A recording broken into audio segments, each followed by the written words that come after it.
안녕하세요. 대단히 반갑습니다. 수필 읽어주는 남자 자한영 이종수입니다. 이번 시간은 5번째 시간으로 기생충이란 수필을 읽어드리겠습니다. 기생충. 2019년은 한국영화 100주년을 맞는 해이다. 칸 영화제에서 기쁜 소식이 전해졌다. 봉준호 감독의 영화 기생충이 황금종려상을 받은 것이다. 우리나라는 이뤄내야 할 3가지 숙제가 있다. 그것은 MBC이다. B와 C는 빌보드와 칸이다. 음악과 영화에서 세계 최고를 정복하는 것이다. 방시혁의 BTS가 빌보드를 석권하면서 B가 성취되었다. 제2의 비틀즈라는 찬사가 쏟아지고 있다. 봉 감독이 이뤄낸 것이 C로 칸을 정복한 것이다. 마지막 남은 과제는 N이다. 이는 문학이다. 노벨 문학상을 이뤄내는 것이다. 일본, 중국 두 나라에게 다 해낸 성취가 우리는 아직 그 문턱에서 번번이 고배를 마시고 있는 셈이다. 기생충의 부제는 데칼코마니였다. 봉 감독은 황금종려상을 주연 배우인 송강호와 함께 했다.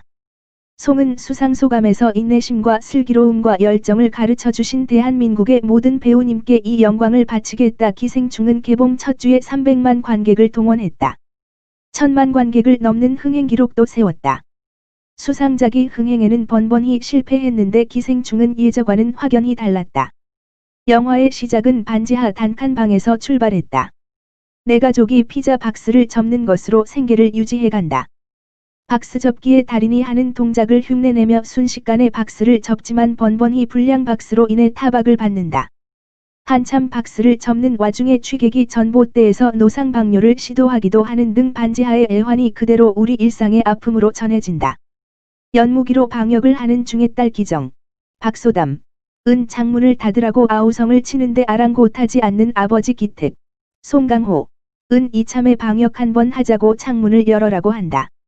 자욱한 연기 속에 가족은 기침을 해댄다. 아들 기호, 최우식, 와 딸 기정은 집안에서 가장 높은 곳으로 가서 와이퍼이를 잡아보려고 애를 쓴다. 그런 와중에 아들 기우의 친구 민혁, 박서준, 이 수석을 들고 찾아온다. 수석은 선물이고 슈퍼 앞에서 소주를 한잔하면서 용건을 얘기한다. 자신이 외국에 나가 있는 동안 부잣집 과외를 기우보고 맡아달라고 하는 제의를 내놓는다.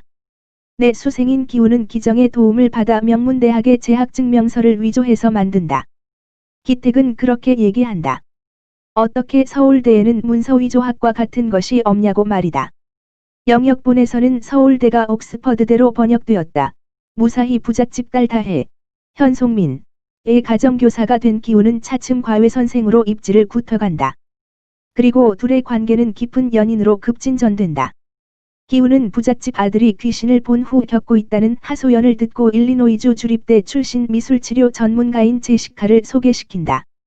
기정이 제시카로 변신하고 그녀는 미술치료 전문가로 위장해 거액의 과외비를 뜯어낸다. 과외가 끝난 뒤 집에 데려다 주라는 박사장, 동희격 이선균, 의 지시에 따라 운전사는 제시카를 데려다 주는데 그녀는 한사코 집에 데려다 주려는 기사의 제안을 거절하고 해화역 5번 출구에 내려달라고 한다. 절은 운전기사가 하도 치근대니 남자친구를 만나기로 했다고 거짓말을 한다. 한편으로 그녀는 팬티를 벗어 차의 앞좌석 밑에 숨겨둔다.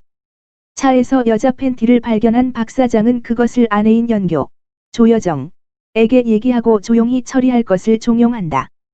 차에서 카섹스를 한 것으로 지레짐작하고 젊은 운전기사를 해고한 것이다.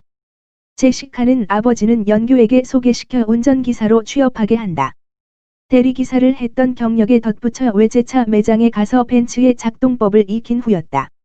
다음은 가정부 문광, 이정은, 을 몰아내고 기택의 아내 충숙, 장혜진, 을 들이는 것만 남게 된다. 해머 던지기 선수 출신으로 괴력을 가진 천녀 출신이었다. 문광은 이 집이 지어진 이후 줄곧 이 집과 함께한 산 역사였고 집사였다. 집의 구석구석을 너무나 잘 알았고 지켜온 사람이었다. 매사에 빈틈이 없고 철두철미한 가정부였다. 그녀의 치명적인 약점은 복숭아 알러지였다. 이로 인해 박사장네 가족은 복숭아를 먹어본 적이 없었다. 복숭아 털을 수집해서 그녀에게 흩뿌리자 기침을 해대고 급기야 알러지 치료를 위해 병원을 찾는다. 이미 병원에 올 것을 알고 있었던 기택은 그녀가 병원에 있는 모습을 스마트폰으로 촬영해서 증거를 확보한다. 그리고 연규에게 고자질한다. 기녀는 치명적인 약점으로 전염성이 강한 결핵 환자라는 것을 부각시킨 것이다. 그렇게 오해한 연교는 그녀를 해고하고 충숙을 가정부로 들인다. 결정적인 증거이자 빌미로 작용한 것은 문광이 쓰레기통에 버린 휴지의 핏자국을 기태기가 연교에게 보여주는 장면이다.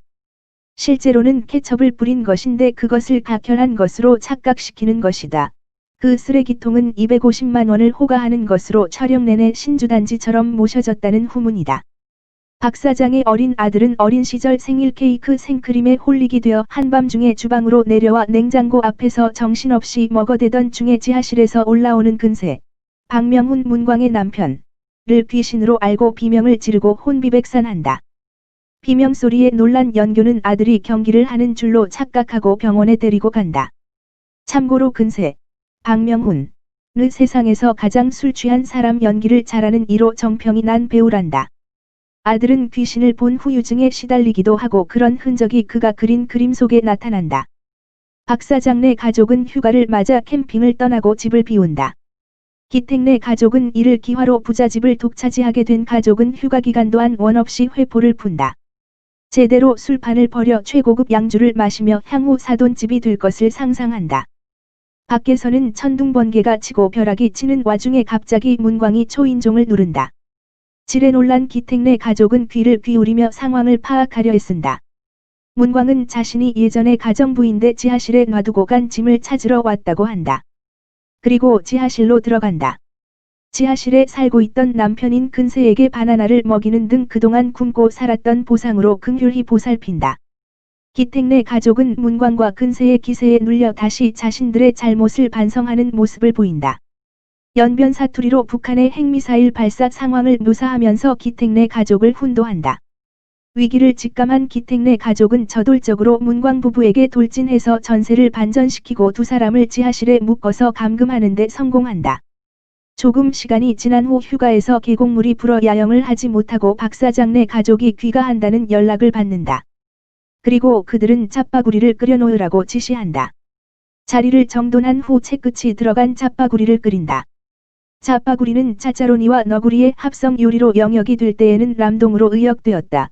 람동은 라면과 우동을 혼합한 것으로 우리와는 달리 짜짜로니나 너구리는 이해가 안 될 것으로 여겨짐. 유유자적하게 돌아온 박 사장네 가족은 캠핑 대신 막내 아들이 마당 잔디밭에 인디언 텐트를 치고 무선으로 통신을 한다. 그는 K스카우트라 해서 학교에서 활동을 하고 있는데 그것은 인디언 문화에서 유래된 것이라 한다.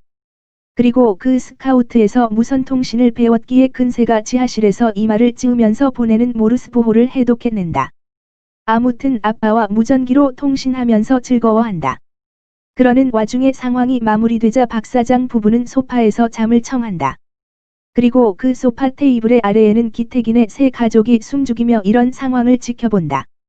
부부는 관음을 탐닉하며 서로를 애모하고 음탕하게 히히덕거린다. 새벽녘이 되자 가정부인 충숙이 카톡을 보내 부부가 골아떨어졌으니 빨리 탈출하라는 메시지를 보낸다. 세 가족은 차고를 통해서 집을 무사히 빠져나온다. 그러나 비는 계속 내리고 악천후는 계속된다. 세 사람은 하염없이 지하로 계단을 통해서 내려온다. 그리고 집에 당도한다. 집은 집중호우로 인해 반지하 집의 80%가 물에 잠긴다. 기정은 맨 꼭대기에 있는 변기를 들춰보는데 그 변기는 솟구치는 폐수로 인해 뚜껑을 닫는다. 그리고 그 변기 위에 앉아 비상용으로 숨겨둔 담배를 한 개피 꺼내 문다. 기우는 문광 부부를 처치하기 위해 수석을 꺼내서 소중히 간직한다. 기택도 집안에서 건질 수 있는 귀중품을 갖고 집에서 나와 재난구호소가 있는 학교 체육관으로 향한다. 박 사장네에서는 아들의 생일잔치를 준비한다. 아들의 가정교사 제시카도 초대되고 모두들 그 준비에 일익을 맡아 분주하다. 그런 와중에 기우는 수석을 들고 문광 부부를 살해하기 위해 지하실로 들어가나 근태가 쳐둔 함정에 걸려 오히려 수석을 맞고 혼절한다. 한창 생일 파티가 절정에 이르는 순간 근태는 지하실을 빠져나와 주방에서 식칼을 들고 앞마당으로 간다.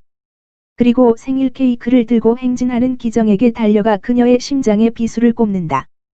혼비백산한 사람들은 이리 뛰고 저리 뛰고 상황을 파악하기도 전에 걸음아 날 살려라고 도망친다. 가정부인 충숙은 딸의 죽음을 보고 뛰어가 바비큐 요리용 꼬지를 활용해 근태를 사정없이 죽인다. 이러는 와중에 박 사장은 자동차 키를 던졌다가 그것을 찾았는데 근태의 시체에서 나는 악취 냄새에 기겁하는 모습을 보인다. 그러자 기택은 박 사장을 덮쳐 칼로 찔러 살해하고 도망친다. 기우와 충숙은 재판정에서 재판을 받지만 불가항력적인 정당방위로 판정받아 무죄 방면된다. 세월이 흘러도 아빠 기택은 어디로 갔는지 함흥차사다. 아버지는 그날의 사건 이후로 행방이 묘연해진 것이다. 어느 날 산에 오른 기우는 박 사장네 집에 전등불이 깜빡이는 것을 보고 그 지하실에 아버지가 있다는 것을 알게 되고 아버지가 모르스 부호로 보낸 편지를 읽는다. 살인사건 이후 그 집은 폐가처럼 되었으나 아무것도 모르는 외국인 가족에게 임차된다. 기우는 돈을 벌어 그 집을 사고 아버지를 지하에서 해방시키는 것을 꿈꾼다. 혹자는 양극화된 우리 시대상을 그리고 있다고 한다. 또 한편으로는 기택네 가족은 흑인을 그리고 박 사장네는 백인을 문광네 부부는 인디언을 상징한다고 한다. 그리고 그 집은 신대륙을 의미한다고 해석하기도 한다. 숙주에 기생하고 그 숙주의 양분을 빨아먹고 사는 행태를 그려내고 있다고 한다. 아카데미 영화제에서도 수상이 될 것이란 전망이 나오고 있다. 유럽의 영화들이 할리우드의 기세에 눌려 길을 펴지 못하는 것에 비하면 우리 영화는 많은 발전을 이루었다. 봉주호 감독 등 세계를 빛낸 영화를 만든 노고에 박수를 보낸다. 아무튼 세계 최고 영화제를 석권한 작품으로 후세의 길이 빛날 영화로 많은 화제를 낳을 것으로 보인다. 좋으면 좋아요 구독 알림 설정 눌러주세요. 감사합니다.